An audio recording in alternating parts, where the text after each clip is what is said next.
puedo contar, y vamos a ir atravesándolo en los momentos de la charla, que a ver, Argentina es reconocida mundialmente por sus políticas en derechos humanos. Nosotros podemos estar a favor o en contra de cómo se aplican y cómo se interpretan y cómo se desarrollan, pero saber que nosotros somos reconocidos por cómo aplicamos los derechos humanos en determinados momentos de la historia, me parece que está bueno que nos demos como una palmadita y no sea factor de tanto conflicto. Después, cómo lo desarrollamos a nivel local es otra historia, quizás acá se confunde a veces, se partidiza en vez de hablar de cuestiones que son de todos. Hablamos de derechos humanos, bueno, vamos a tener derechos por ser personas que habitan en Argentina. Entonces, desde ese lugar, ese es nuestro punto de partida. Bien. Bueno, yo un poco haciendo el enlace con la temática, nosotros trabajamos todo lo que tiene que ver con, digamos, la no discriminación, que es justamente lo contrario a la inclusión, es decir, hacer parte, sobre todo de las minorías, y para esto tomamos distintos conceptos que tienen que ver con, por supuesto, la no reproducción de desigualdades, es decir, que, sobre todo en términos de género, que es el tema que hoy va a ser central, hay de diferencias sexuales o de género, que implican, no solamente son diferencias, sino que se traducen en desigualdades sociales. Lo mismo cuando hablamos de estereotipos, siempre me gusta establecer esa diferencia de que el problema en sí no es el estereotipo puntual, porque nosotros funcionamos en base a estereotipos, nuestro cerebro funciona así, pero que esas diferencias no son simplemente diferencias, sino que se traducen en desigualdades y diferencias en el acceso a determinadas oportunidades y a determinada calidad de vida. Por supuesto que esto está ligado con el concepto de los derechos, con las oportunidades, con el concepto de igualdad y además con el concepto de privilegios, es decir, que hay algunas personas o algunos colectivos que tienen privilegios por sobre otros justamente por estar dentro de una norma, y todo lo que está en esos bordes y por fuera de esa norma no van a tener el mismo acceso a oportunidades y a la misma calidad. Con lo cual entramos en, más allá de la primera definición de BIR de derechos humanos, a lo que es derechos humanos y empresa, es decir, cómo estos derechos humanos se aplican específicamente en el ámbito laboral. Vamos a ver este video. Bueno, a ver qué sigue pensando. Dale, mañana en la agencia lo hablamos. Chao. Ya duro, ¿no? Sí. O sea, los clientes no te prueban nada. ¿Estás seguro? Déjame que te muestre algo.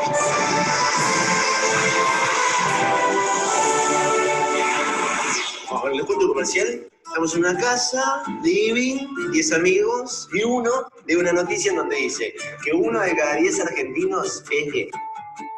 Ahí se empiezan a perseguir, porque nadie quiere ser trolo. ¿O no? Es un bajón. Imaginen esto, una nena que recibe un llamado de teléfono de su padre con un delicín con mayonesa en la mano.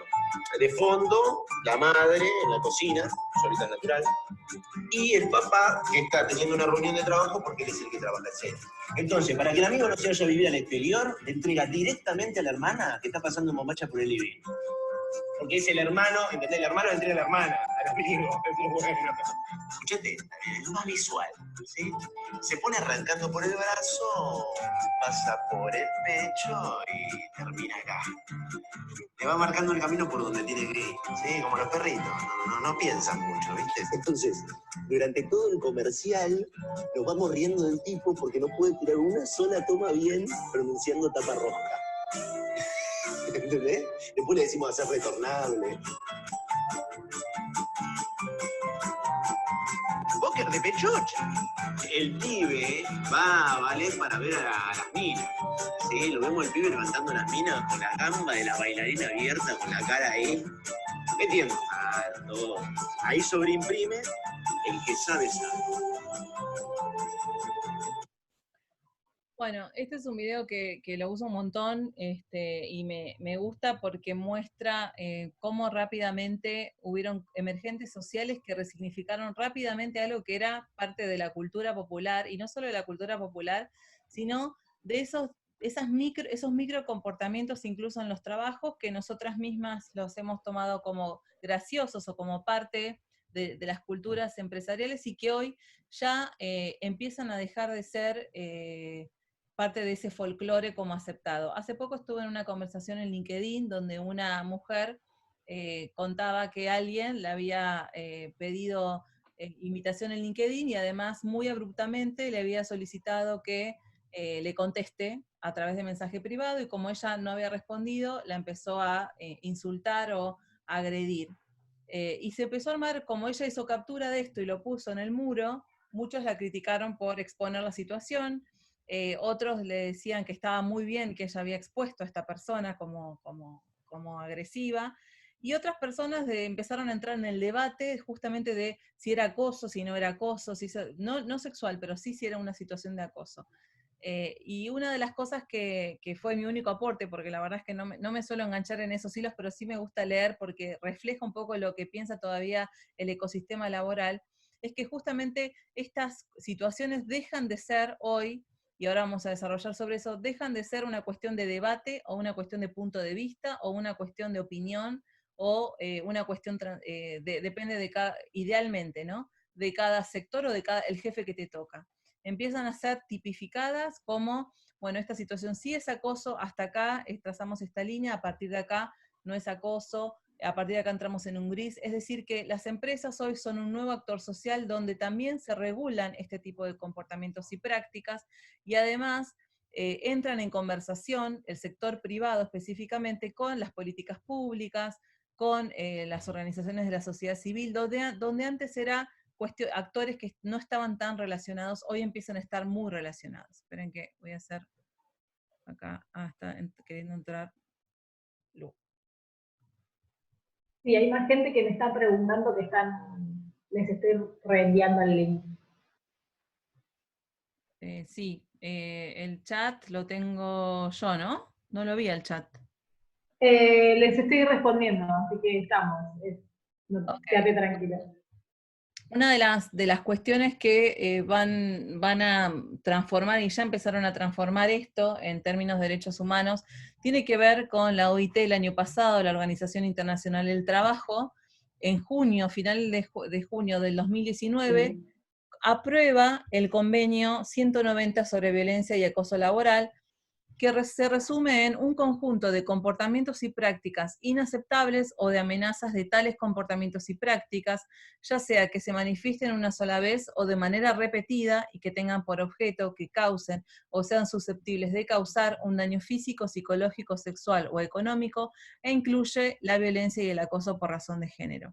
Está bueno aclarar que este convenio en Latinoamérica fue ratificado por Uruguay solamente, pero que antes de todo el tema de la cuarentena, el presidente había dicho que se iba a ratificar en breve en Argentina, y esto, una vez ratificado, automáticamente se traduce en modificaciones de la ley de contrato de trabajo, es decir, que esto empieza a ser obligatorio para todas las empresas, donde se empiezan a tener que regular sus comportamientos bajo esta nueva ley.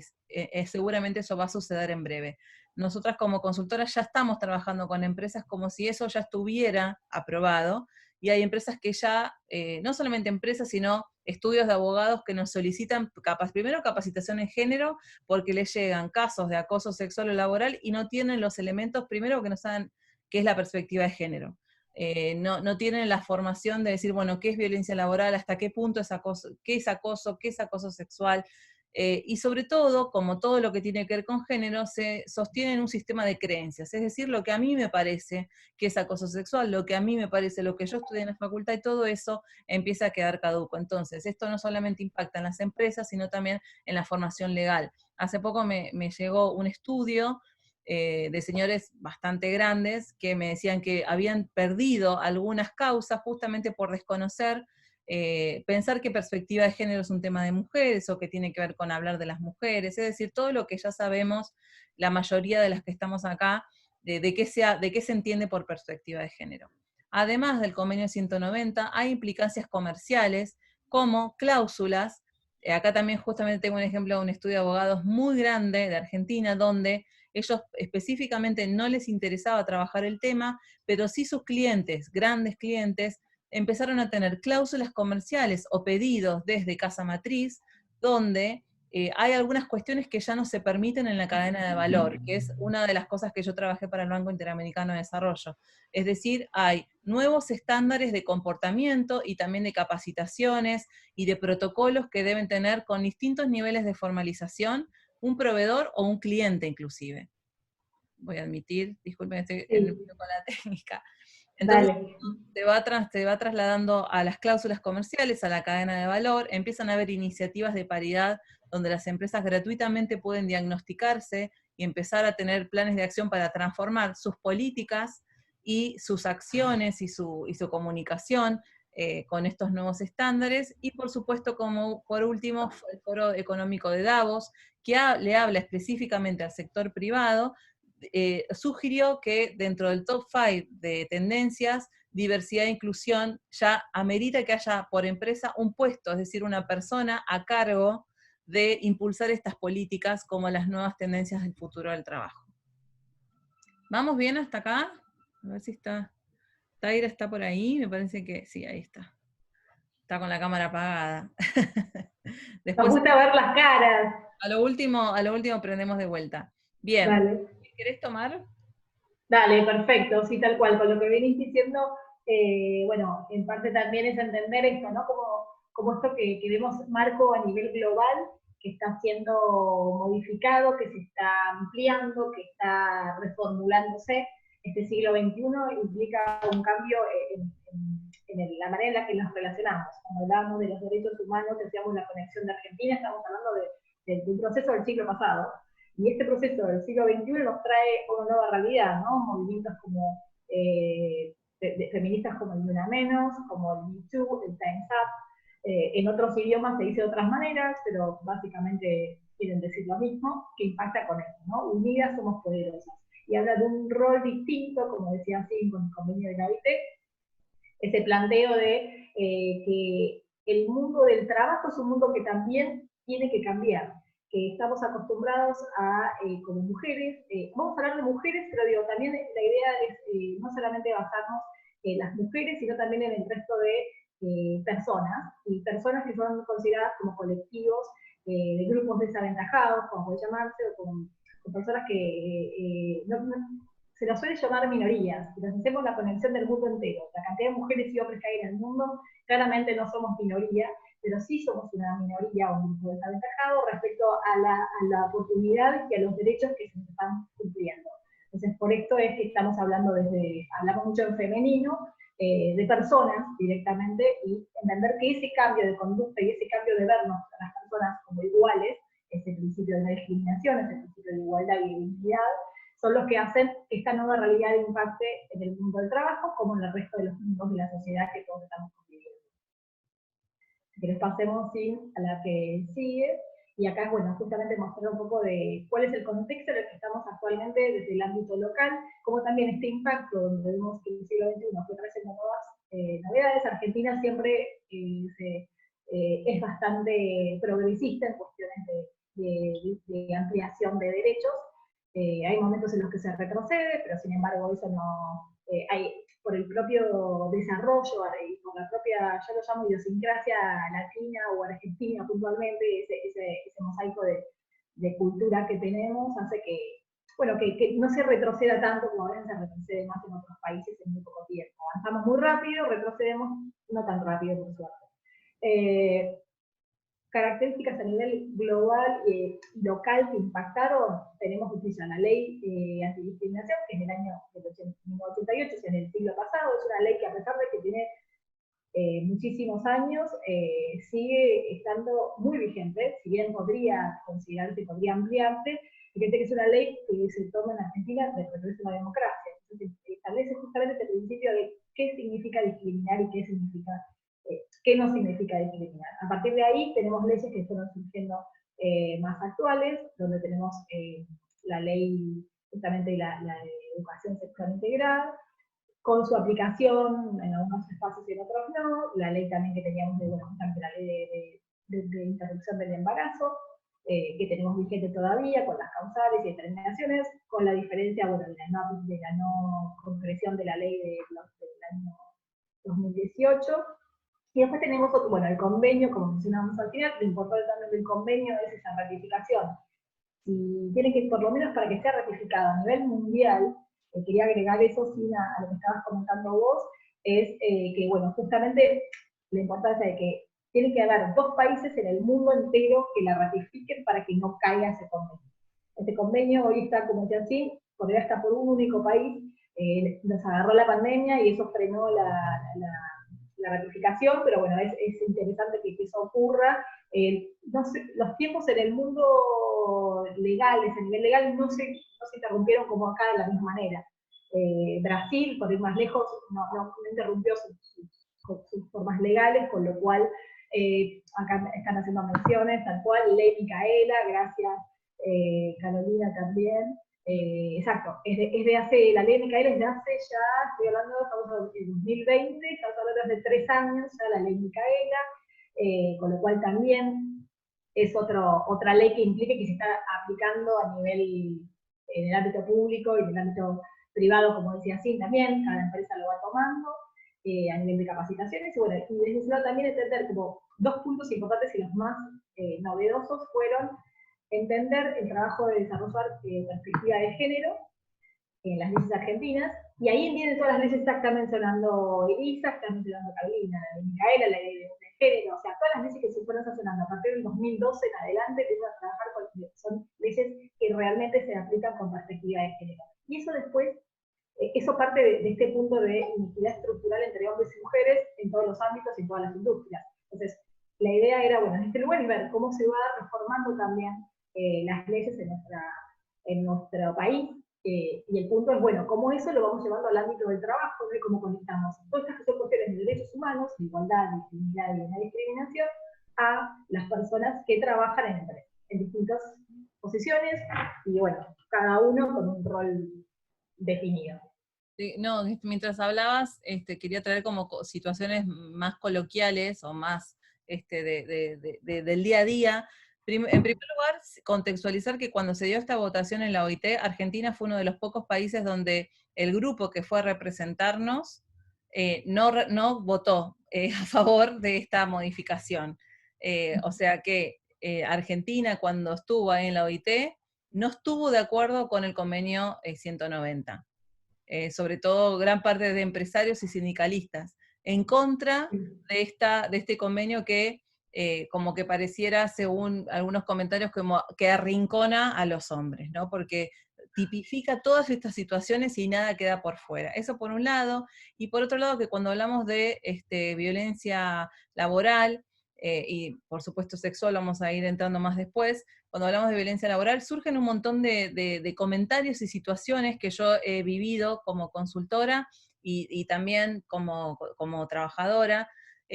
Primero, el tema del mérito, es decir, de que la desigualdad de género no existe porque las personas tienen que acceder y ir creciendo de acuerdo a su mérito, y justamente si realmente queremos que las personas accedan por mérito, necesitamos una cancha muy igualada y partimos de puntos de partida desiguales, que es lo que se está visibilizando.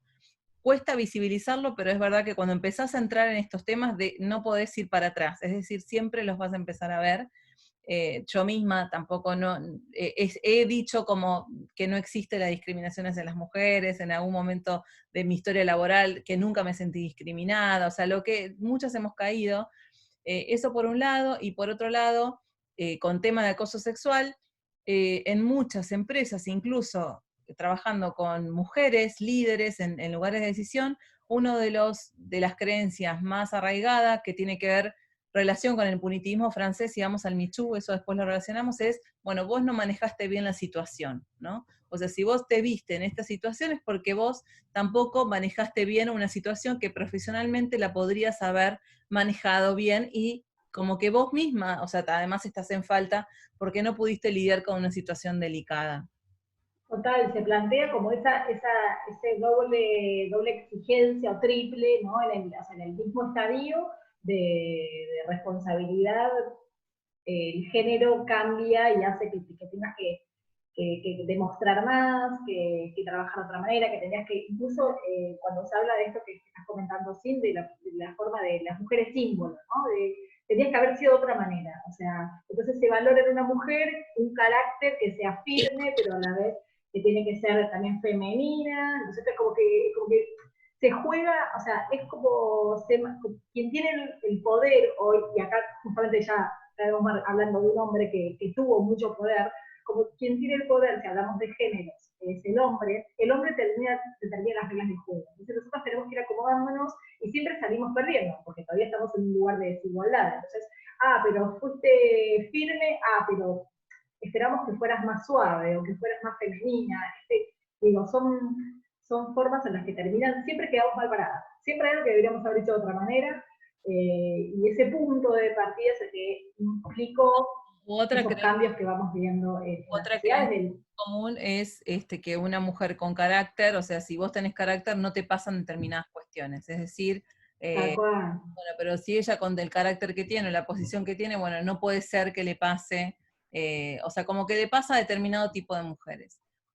Otra cosa, y empezamos a entrar en el Me Too y en el desarrollo del libro de Berkeley sobre el Me Too a nivel global, es que además del Me Too hubieron un montón de movimientos Ni Una Menos, 8M, Vivas Nos Queremos, y que todos tienen una característica que son hashtags, es decir, que son movimientos de las tecnologías de la información que se esparcen y se viralizan rápidamente a nivel global, justamente porque vivimos en un mundo hiperconectado a través de las TICs, y esto, uno de los sociólogos que a mí más me gusta, que es Castells, lo habló como el movimiento de las nuevas generaciones, la generación hashtag. Es decir, que con un hashtag se puede caer una industria, se puede caer un poderoso como Weinstein, que era uno de los líderes de la industria de Hollywood, se puede caer un Estado, como en el caso de Egipto, que fue uno de los primeros casos que Castells analizó sobre la generación hashtag. Bien. Bien, y acá también tenemos, ¿no? Esto del punto de hablar de esto que es la cultura del silencio, la cultura del poder. Entender que la cultura del silencio y la cultura del poder es algo que habita en todas las relaciones empresariales. O sea, y en Argentina, hablamos puntualmente, también ocurre. O sea, ¿qué significa? ¿Qué es la cultura del silencio? Sabemos que hay algo que no está bien, sabemos algo que está pasando, y que de a poco, como recién comentaba Sin, nos vamos despertando y dando cuenta que eso no está bien, que eso no es normal, que eso no debería ocurrir. Cuando empiezo a contar lo que son las experiencias de lo que estoy trabajando en Estados Unidos, como contaba, hace varios años estoy trabajando para la Universidad de Berkeley, es un centro global, es un centro de trabajo sobre no discriminación puntualmente, donde universidades de todo el mundo estamos participando, como decía Sin, el libro somos 48 autores de todo el globo, de todos los continentes. Creo que tengo por acá el mapita, acá está. Ahí está el mapita, bueno, eso se va a ver porque, bueno, con el efecto de la pandemia, el libro, siempre lo cuento hoy ya con nada, para reírnos de la situación, el libro está por salir ahora en mayo, y se iba a vender en aeropuertos. Como un lugar que hoy en día, ¿no? Ideal para ir a comprar un libro en un aeropuerto, es lo peor que te puede pasar ir al aeropuerto. Creo que la zona de mayor peligro de contraer coronavirus. Entonces, bueno, todo se pasó a un ámbito web, y contando un poco eso, como vamos a verlo también ahí, gracias a ti, es contar esto. La experiencia que vivimos fue de ver que la discriminación impacta en todos los países. Volvemos a la de atrás, sin poder, impacta de distinta manera, y lo que fue ocurriendo es que, por ejemplo, recomendamos la serie de Morning Show, no sé si la llegaron a ver, súper recomendable porque, bueno, cuando se presentó la propuesta de la serie, lo que se planteaba era, bueno, justamente una cuestión de acoso, el ejemplo del caso de Harvey Weinstein, y hay un montón de otras bueno, Hollywood lo fue tomando, Hollywood como forma para visibilizar ese movimiento. Justamente lo que ocurrió fue presentar una propuesta de trabajo, bueno, cómo las mujeres, los movimientos feministas actúan en relación de poder en las empresas. Vir, con la cultura del silencio. ¿Puedes hablar un poquito más alto? O más... Sí, perdón. A ver, ahí se escucha mejor.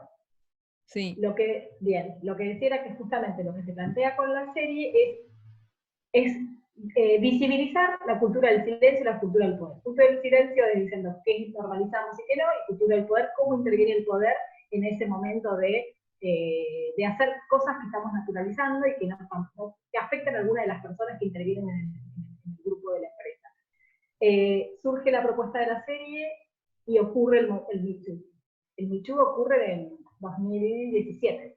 Que van a poder recordarlo cuando todas las mujeres de las actrices van a la presentación de la entrega de los Oscars y distintos premios que se van haciendo en todas esas jornadas, donde iban todas vestidas de negro y todos empiezan a decir, Me Too, justamente yo también fui abusada, yo también tuve que pasar por una situación en donde me discriminaron, puntualmente abusaron o acosaron de mí para conseguir un trabajo.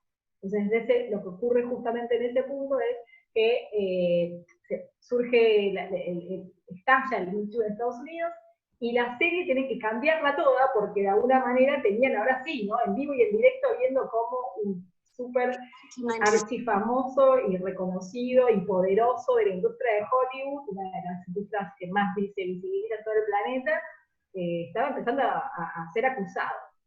Entonces, de ese lugar, porque bueno, la serie la replantea y surge estos 10 capítulos, creo que son, ¿sí? 10 capítulos que, bueno, justamente cuentan lo que es la cultura del silencio y la cultura del trabajo. Tenemos acá para mostrarles, está buenísimo, un video justamente de una de las actrices que cuenta en la entrega de premio. In 1997, I was raped by Harvey Weinstein here at Cannes. I was 21 years old. This festival was his hunting ground. I want to make a prediction.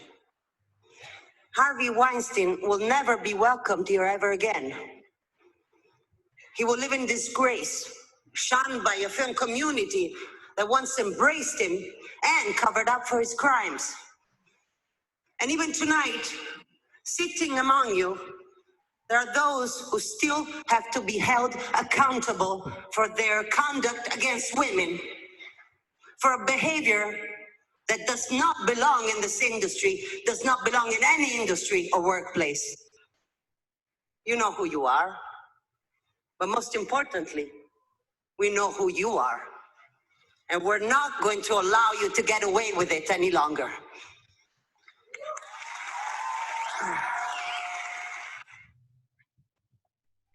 Ahí se ve, ¿no? Como esto empieza a repercutir, empieza a cada vez a presentarse con más fuerza, y lo que empieza a pasar con la cultura misma de los movimientos feministas, y lo que nos empieza a pasar como personas, que empezamos a darnos cuenta que a otra persona le pasó lo mismo, a otra persona vivió lo mismo. Como comentaba así, de ejemplos de personales y de empresas con las que trabaja, que uno se reconoce que también fue discriminada, fue acosada o fue abusada, o sea, bueno, reconocer un abuso, digo, ya uno lo sabe, pero a veces uno, la mente misma, y esto lo puedes contar mucho mejor vos sin que yo, desde tu experiencia, desde tu profesión, ¿no? Como la mente a veces quizás elige ignorar o borrar o hacer cosas como que no pasaron. Como el entorno no lo reconocía como algo nocivo o abusivo o de disvalor, bueno, nosotros nos equivocamos, nos habrá parecido, ¿viste? No sé, estamos muy sensibles o histéricas, todo ese tipo de connotaciones negativas hacia nuestra forma de pensar y de sentir. Ejemplos que ocurrieron, sí. No, que hay dos cosas que quiero decir, que para que nosotros cuando hablamos de violencia sexual o laboral parecen cosas como muy graves, y para que eso se tenga lugar en un sitio de trabajo, primero que tienen que haber un montón de permitidos, es decir, un montón de micro situaciones, de micro violencias, de humillaciones, de comentarios negativos, de chistes, que muchas veces después se dice que son exageraciones, pero tiene que haber un sistema que funciona de determinada manera para permitir que eso vaya escalando y que se pueda entender que hay personas con poder, porque además esto tiene que ver, o sea, las cuestiones de género tienen que ver con el poder, y con quién tiene la voz válida, es decir, a quién se le va a creer cuando dice, bueno, a mí me pasó esto, o las consecuencias que va a tener si se denuncian. Cuando se trabajan con culturas, primero que estos son temas hiperdelicados con los cuales nosotros trabajamos con un acuerdo de confidencialidad, no solamente en las entrevistas uno a uno, sino, digamos, garantizamos todo el proceso de una manera confidencial, y personas que digamos, no acosan, no son violentos, no tienen microviolencias, hasta a ellos mismos les cuesta empezar a sensibilizarse en estos cambios culturales, que por supuesto tienen que ver con el feminismo, con un feminismo que fue teniendo conquistas, donde en Argentina el Ni Una Menos fue punta de lanza en todo el mundo, y sobre todo en América Latina, pero bueno, el Me Too fue el otro movimiento global que también afectó al resto del mundo, y que fue tomando distintas formas. En Argentina particularmente, me parece que es un tema que está todavía poco visible, va a tomar más relevancia con el convenio 190, y además hay los que tomaron el tema, los tomaron desde un lugar de decir, bueno, ahora nos tenemos que cuidar de estar con una mujer sola en una reunión, o de estar en una oficina sola con una reunión, o los viajes de trabajo, es decir, ha tenido como este efecto de seguir reproduciendo desigualdad, no de corregirla, sino de, bueno, entonces nos tenemos que alejar de las mujeres porque nos puede llegar a pasar esto. Bueno, tal cual, personalmente también, desde trabajar con empresas en Argentina con cuestiones de no discriminación todavía es muy difícil, porque de repente es empezar a hablar y reunirnos y esto que decís, ¿no? Pero lo hacen porque estamos nosotras, o sea, pero porque saben que yo trabajo en esto, entonces es como que a lo mejor, visto de, te tengo miedo, o dejo la puerta abierta, y entonces, digo, la pregunta es, ¿por qué tenemos que trabajar no discriminación y derechos humanos en la empresa? Pero si nosotros acá no discriminamos, es empezar a preguntarse eso, ¿nosotros no discriminamos? Primero, nadie se sintió discriminado, y hacemos simplemente la misma mesa de la reunión, vamos a poder ver cuántas mujeres y cuántos hombres hay en esa mesa de decisión o de presentar un proyecto, qué rol cumple las mujeres que están ahí, son las que sirven el café, son las que tienen el teléfono, son las que reciben los mensajes, son las que toman las notas, pero quienes deciden son lamentablemente todavía en mayor medida los hombres. ¿Por qué lamentablemente? Porque tiene que ver con aplicar la perspectiva de género. Aplicar la perspectiva de género es tomar justamente las diferencias y, bueno, cuál es empezar a generar desigualdad. En Estados Unidos ocurre, como decía Cintia, si bien el Ni Una Menos tiene conexión con el Me Too, mi trabajo, y lo vamos a contar un poco más adelante, tiene que ver con esa conexión, donde se conectan estos dos movimientos, cada uno en las partes opuestas del continente. Acá no hablamos de Me Too, acá hablamos de Ni Una Menos, pero cuando hablamos de Ni Una Menos, también tenemos que considerar que apunta en otra escala todavía, hay que seguir trabajando esto, el ejemplo que di, no nos reconocemos discriminadores. Entonces, y el género termina siendo como un punto de discriminación. Entonces, a partir de ahí, eso es todo lo que tenemos que seguir trabajando y seguir construyendo y deconstruyendo en la relación. Los ejemplos también que quería traerles es de lo que pasa allá en Estados Unidos, que me pasó que cómo me tratan a mí allá, como que me tienen mucho respeto, pareciera que yo, bueno, tiene que ver también con una cuestión cultural, ¿no? Pero digo, de repente, bueno, no se acercaba a dar un beso y era como que los hombres, usualmente era como que me tenían como más distancia, y yo me sentía como que estaba acosándolos a ellos, digo, pero no desde un lugar de, a ver, quiero que se quede claro, no desde un lugar de que me tengan miedo, sino es un lugar de respeto, pero como que ya se pasaron, ¿no? Un poco del respeto. Es como que, bueno, pero sí, tranquilo, o sea, uno va a poder decir algo del consentimiento, estoy de acuerdo, no estoy de acuerdo, digo, acá estamos todavía en una cultura en la que se banaliza, o se banaliza la postura de la mujer, o te pintaste, no te pintaste, debe ser así, debe ser allá, como hablamos de los estereotipos. Allá ya están como un poco más pasado del otro lado, donde vienen trabajándose hace muchos más años, entonces esto que hablábamos de la ley Micaela, bueno, estamos en un instante todavía de capacitación, de empezar a saber de qué se trata, entonces a partir de ahí, bueno, es entender y empezar a reconocernos y empezar a vernos como iguales, y vernos como iguales significa que nos tratemos con respeto, entonces ahí como no, es entender de qué otro lado ya, cuando esto se superó. Ejemplos como el de Harvey Weinstein, están los casos de Weinstein, Plácido Domingo, Gabriel sí. Martínez.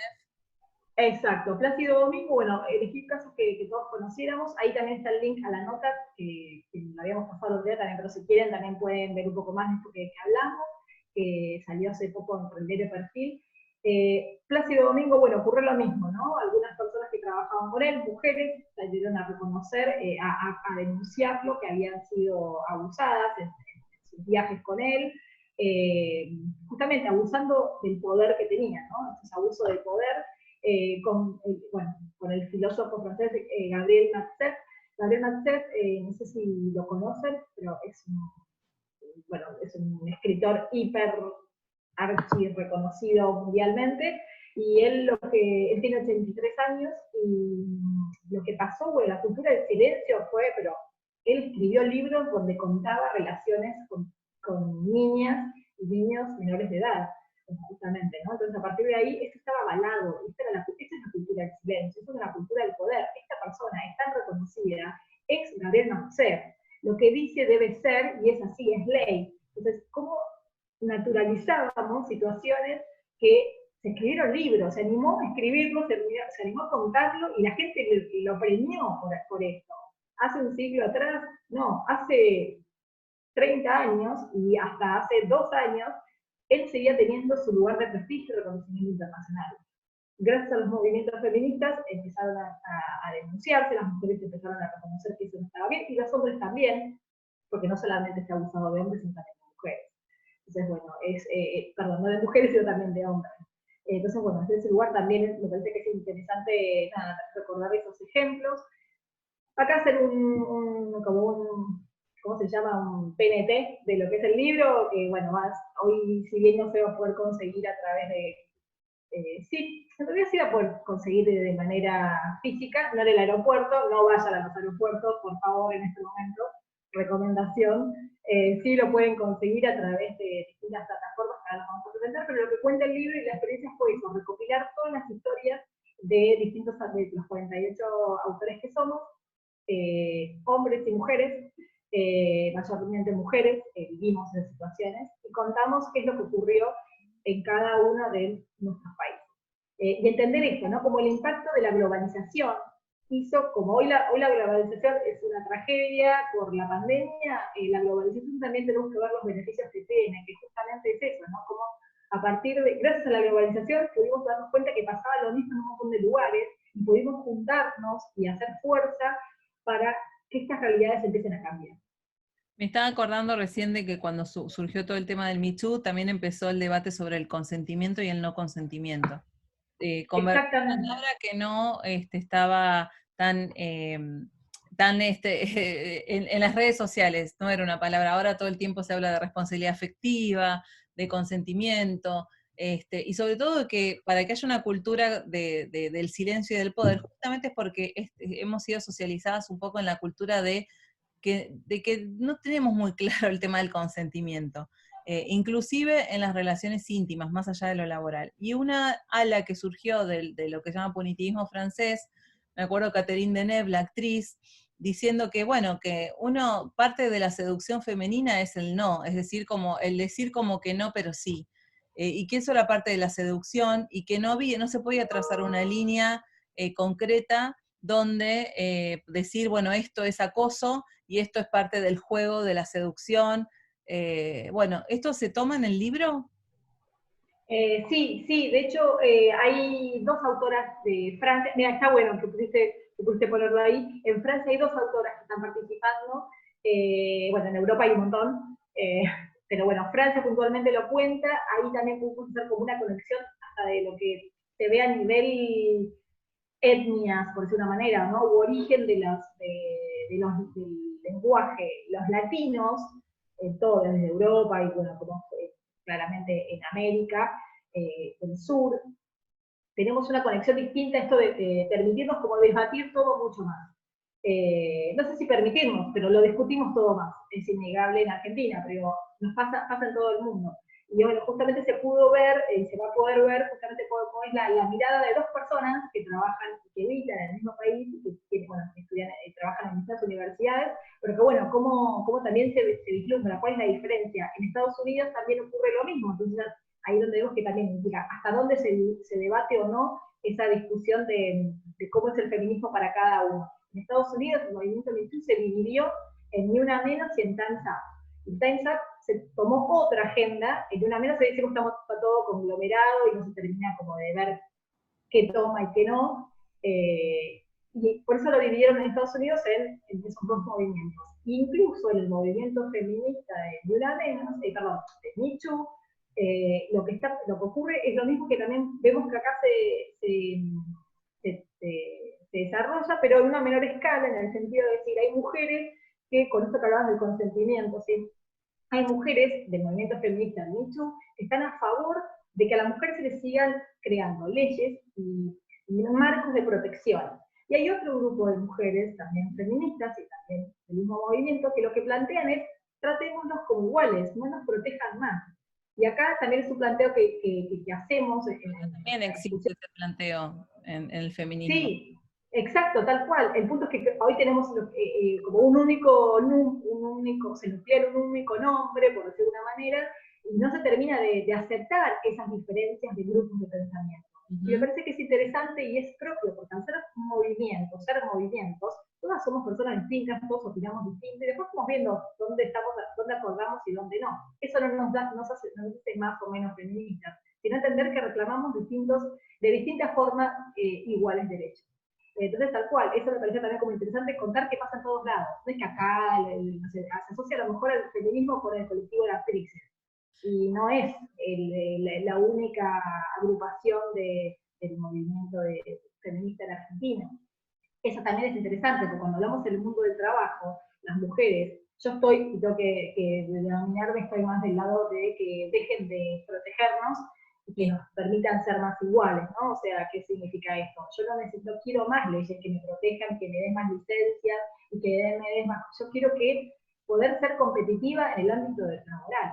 Nosotras, al tener tantas protecciones, somos mucho más caras para las empresas. Esto puede sonar durísimo, no, pero es así. Pero a las empresas van a medir la rentabilidad y sabemos cómo mide el recurso. Entonces, bueno, que tengamos tantas protecciones, la verdad que nos deja en desventaja en el ámbito del trabajo.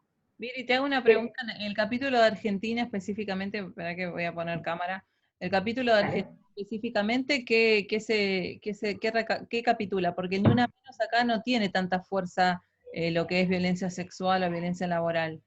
Bueno, lo que trata ese capítulo es justamente, lo empezamos a trabajar estamos en 2018, claramente el Me Too no estaba, ya el empecé en 2017, y acá estábamos con el Ni Una Menos y con el desarrollo puntual del aborto. Entonces lo que trabajé para la cuestión de violencia sexual y violencia y el acoso laboral fue hacer un raconto de cómo fue impactando el movimiento feminista en la historia local y cómo el Ni Una Menos logró conectarse con el Me Too.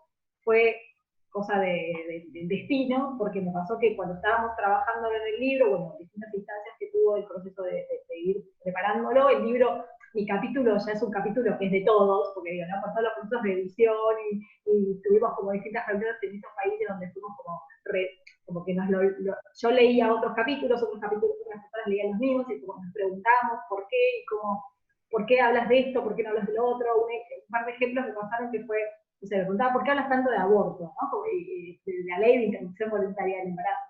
Y bueno, explicábamos justamente no sé por qué hablo en plural, pero era yo sola, que explicaba justamente que era una cuestión que se estaba debatiendo ese año, que era el 2018, en el país. Entonces era donde veníamos, como teníamos leyes de avanzada, que fueron del 68, pero que hoy estaban como retrasadas. Y eso generaba también conflictos en el ámbito del trabajo para las personas. Porque sabemos que las mujeres, bueno, desde que quedan embarazadas, empieza a correr desde los procesos bueno, el embarazo, maternidad, todo eso como impacta, y también está el punto de la decisión de la mujer o no. Hay un rol de consentimiento también en ese sistema de decisión, en ese punto de decisión. ¿Hasta dónde la mujer argentina puede decidir? La esfera reproductiva es justamente la vara principal de desigualdad en el mundo laboral. O sea, la brecha de género básicamente se mide en función de la deserción o la baja materna por causas de tener hijos, y que va incrementándose por hijo inclusive. O sea, eso es lo que hace 20, a pesar de que los movimientos feministas pareciera que estamos avanzando, hace 20 años que no movemos los números de inserción laboral, la tasa de actividad del INDEC, siempre estamos en más o menos los mismos, el mismo índice de inserción laboral. A pesar de todos los avances, seguimos como cuando éramos chiquitas. O sea, yo cuando tenía 10 años, era el mismo mundo en cuanto a números de inserción laboral que hoy. Tal cual, exacto. Entonces también, por ejemplo, fue contar que nos pasaba que de repente cuando estuve el año pasado hicimos la primera presentación para ir testeando el libro y cómo íbamos avanzando y ya estaban cerrados los capítulos, pero los fuimos actualizando, hicimos una presentación el año pasado también en Berkeley, que nos juntamos todos, pudimos juntarnos todos los autores allá, y nos pasó que de repente la misma chica que me había preguntado en París, fue virtual, porque bueno, era tanto no podíamos estar viajando, en estar en Argentina era porque, bueno, eran muchas reuniones que se iban haciendo en distintos lugares, cada uno donde iba pudiendo estar. Me preguntaba cuando estuvimos en Washington, en Berkeley el año pasado, en mayo, me dice, ¿te acuerdas que te pregunté por el aborto y la situación? Y ahí empezó a ocurrir lo de la ley de los latidos, que no sé si la tienen presente, que bueno, fue justamente por las políticas en Estados Unidos del presidente Trump, lo que consiguió fue, o lo empezó a plantear fue retroceder en derechos que se habían adquirido en distintos estados, iban definiendo o iban planteando que las empresas, que las mujeres no pudieran decidir, a pesar de que hayan sido violadas, o sea, el momento, o sea, a pesar de que la decisión, o que el momento de la gestación no haya sido consentido, esa persona, esa mujer gestante tenía que continuar con su embarazo cuando se empezaban a escuchar latidos del bebé.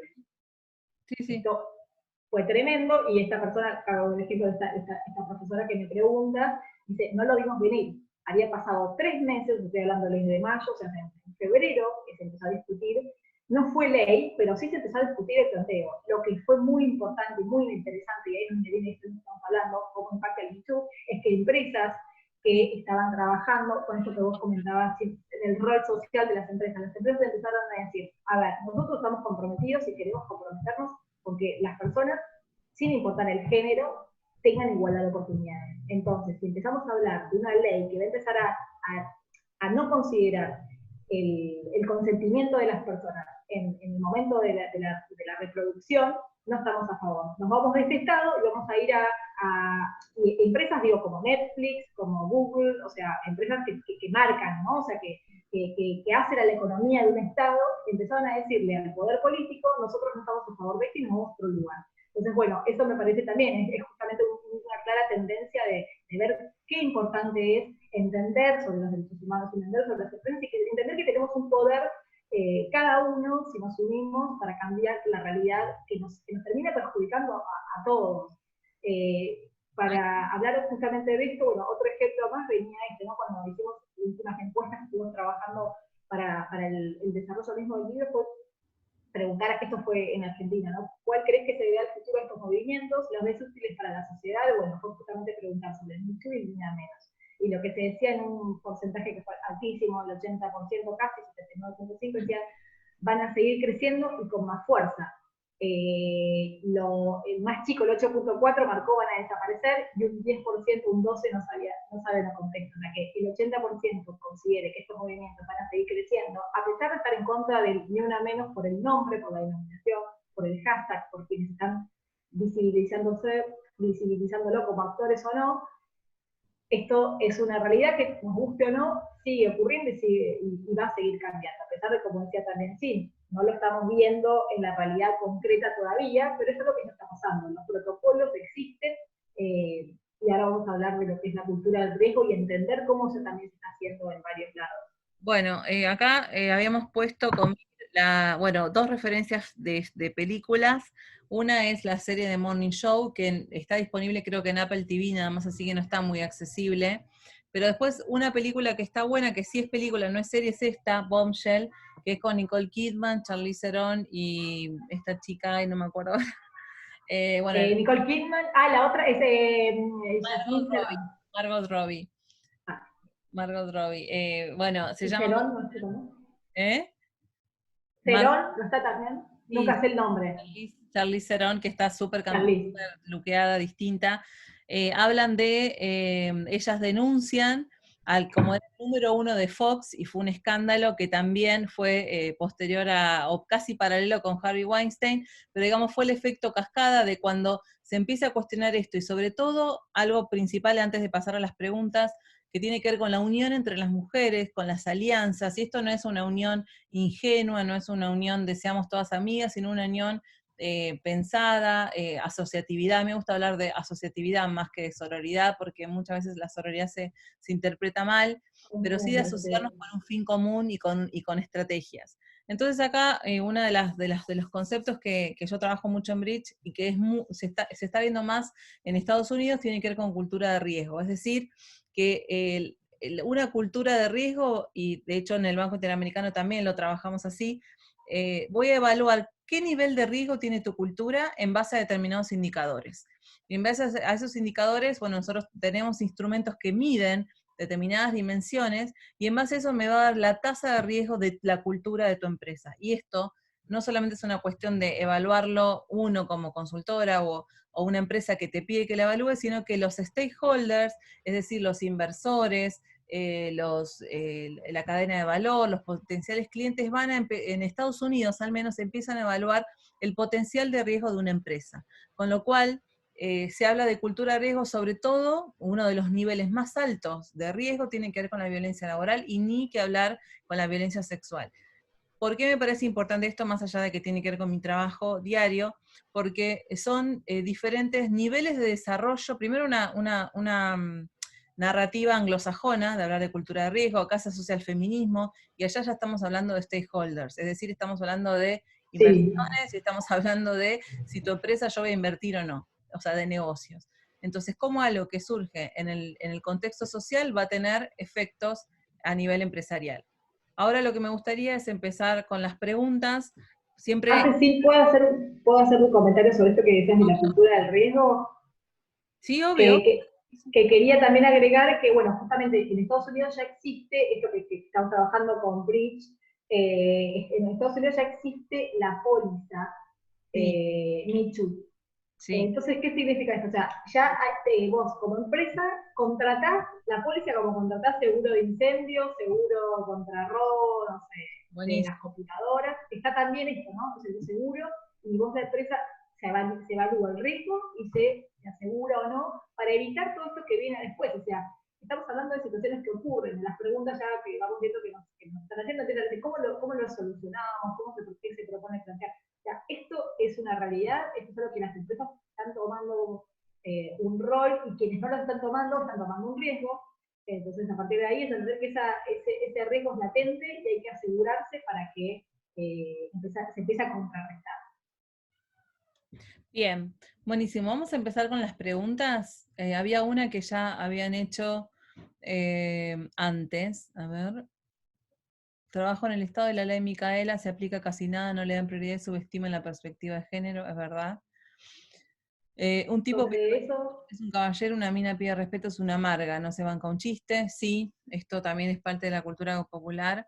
¿Cuál cree que sea la vía para prevenir el acoso en los espacios laborales, educativos y demás? Porque ya se está visibilizando, pero sigue pasando. Bueno, yo les digo mi opinión, Vir seguramente tendrá su opinión. De mi experiencia como consultora, yo creo que la vía primero es armar una buena red de soporte antes de exponerte. Es decir, la persona que va a denunciar una situación de acoso laboral o sexual está en una situación de desigualdad enorme, y lo que va a hacer es exponerse como víctima. Y hay toda una cultura de la victimización que justamente va a culpar a la víctima y la va a revictimizar. Es decir, que la víctima va a volver a sufrir efectos perjudiciales de lo que le pasó como víctima. Con lo cual, para eso la primera estrategia es primero armarte una red de soporte, es decir, quiénes te van a apoyar, quiénes van a salir, o sea, quiénes son los actores que van a estar de tu lado, a quién vas a tener en contra, es decir, tener un poco muy en claro que vas a entrar en un terreno de desventaja con probablemente perjuicios. Segundo, muchas empresas ya tienen protocolos, más allá de que no estén bien armados, porque la mayoría tienen protocolos como copy-paste de otras empresas o de la Secretaría de Derechos Humanos. Averiguar cómo es el protocolo de la empresa, si hay, averiguar si el sindicato tiene protocolos, y averiguar si hay una persona, sobre todo en recursos humanos, si hay un área que se dedica a esto, que deberías tomar la exposición de la víctima de manera confidencial. Si eso debo salir. Bueno, Tai se fue. ¿Cuál es el número de la ley? Acá está para vos, Vir. De la ley que está pendiente de implementar. Es el convenio 190. Es el convenio 190, la recomendación también que se está haciendo la recomendación, ahora me fue 96, 26, ahora te lo vuelvo a mencionar, ahora lo buscamos. Quería agregar también algo sobre esto que decía, como vos decías, de parte de las empresas y de parte también de los organismos estatales, que preguntaban sobre la ley Micaela, que decían, sí, trabajo en el Estado y no se están aplicando, no se están cumpliendo. Entender que es un cambio cultural.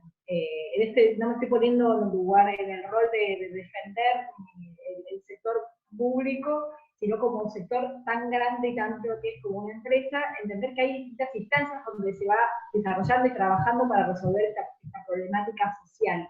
Ley Micaela lo que implica son capacitaciones. En primera medida es capacitar a los organismos, a los funcionarios, a los distintos operadores. Tampoco. Una persona ¿Cómo? que una capacitación tampoco asegura nada, una capacitación. No, por supuesto, tal cual, es tal cual. O sea, lo primero que ocurre es empezar a visibilizar el problema, a generar conciencia sobre estos problemas y empezar a preguntarnos qué ocurre. La ley Micaela no va a cambiar la cultura de no aplicación de la perspectiva de género. Entender que es un paso más. Y esto ocurre, tal cual. O sea, de hecho se está aplicando la ley Micaela desde hace un año, o 2 máximo. Entonces también es esto que... 2, ¿no? Yo todavía me pierdo con qué año estamos. Pero sí, exacto, falta todavía seguir desarrollando, y es tal cual, no solamente con capacitación, hay que generar políticas. Vamos a ir cerrando porque no quiero que se vayan por otros compromisos y que quede así cortada. Entonces, ¿dónde puedo consultar teoría de conceptos sobre feminismo, diversidades, estereotipos y sesgos? Tengo mucho por aprender, siempre recurro a conceptos para hablar de los temas con pares y equipos de trabajo.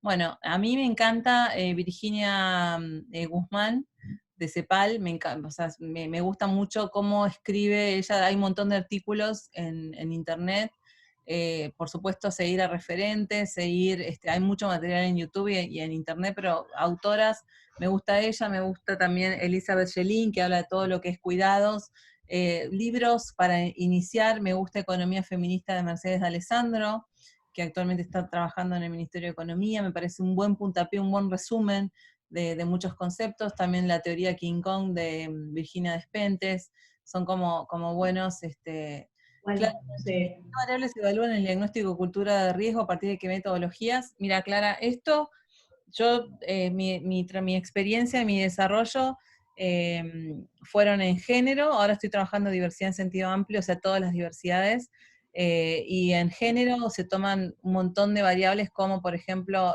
se construyen indicadores, algunos son en la nómina, de si tenés, cuántas mujeres y cuántos varones tenés en los lugares de poder, cómo son los sistemas de compensaciones y cómo son los sistemas de evaluaciones de desempeño. Nosotros estamos planificando hacer un HR Labs, que es para personas de recursos humanos para que se quieran capacitar en esto, así que seguramente en breve vamos a lanzar como alguna inscripción o algún cuestionario para ver si interesa a profesionales de recursos humanos. Y lo tenía pensado armarlo con presencial, que nos divirtamos, pero la verdad es que, bueno, lo vamos a hacer virtual seguramente, pero de una manera muy, muy ágil, porque hay un montón de aplicaciones hoy para hacerlo de manera ágil. Nati, entiendo que hay que capacitar tanto el sector público y privado porque se aplica muy poco e incluso se desconoce, pero también hay que apuntar a las nuevas generaciones a través de la CESI, creo que apuntan ahí. Sí, es fundamental, bueno, se está luchando mucho, ¿no? Por la CESI, hay como una disputa también en tensión en lo que es la educación. Vir también sabe mucho sobre esto, no sé si Vir querés agregar algo más. Quería, por lo de OIT, es la recomendación 206, para que tomen el convenio centralmente, la recomendación 206 puntualmente.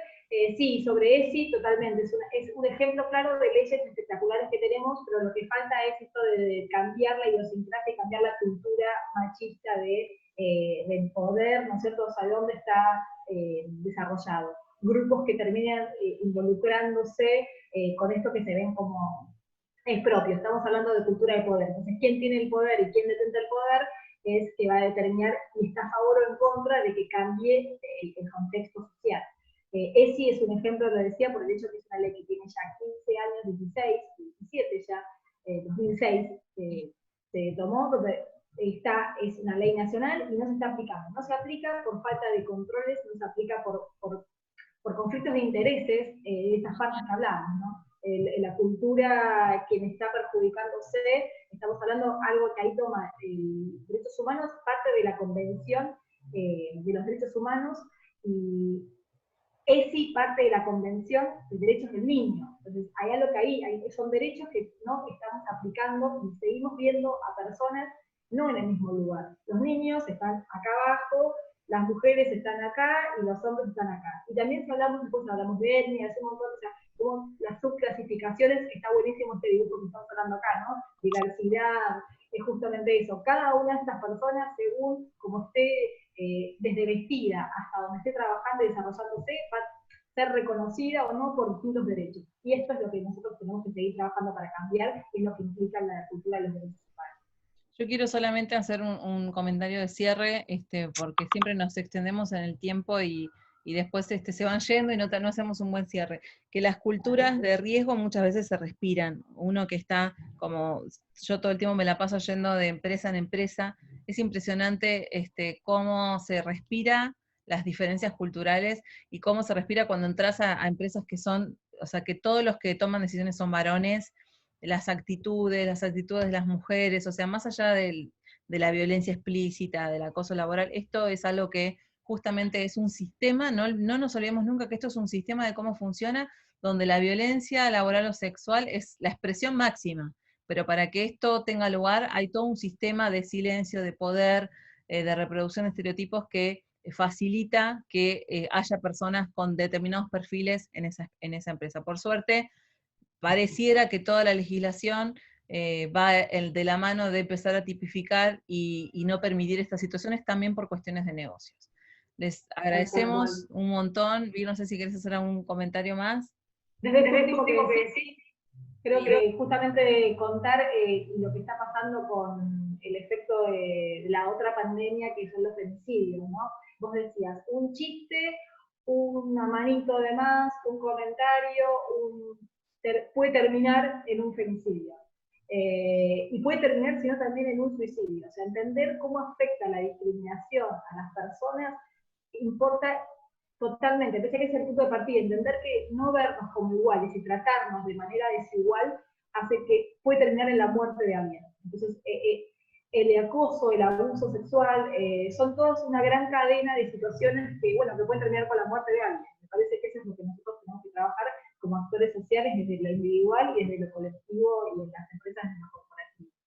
Bueno, eso es todo lo que quería solamente agregar. quiero decir que estuve en una empresa que desapareció, o sea, Erika Soriano, que era compañera mía, y después trabajé en otra empresa donde el CEO, años más tarde, asesinó a su mujer, con lo cual convivimos todo el tiempo con esto, y quizás de hecho yo cuando trabajaba ahí como que ya tenía mis análisis de un montón de cosas que, digo esto, ni idea de género, pero yo ya era como crítica de algunas cuestiones que se permitían, que tienen que ver un poco con las culturas, ¿no? Así que les agradecemos a todos. Gracias.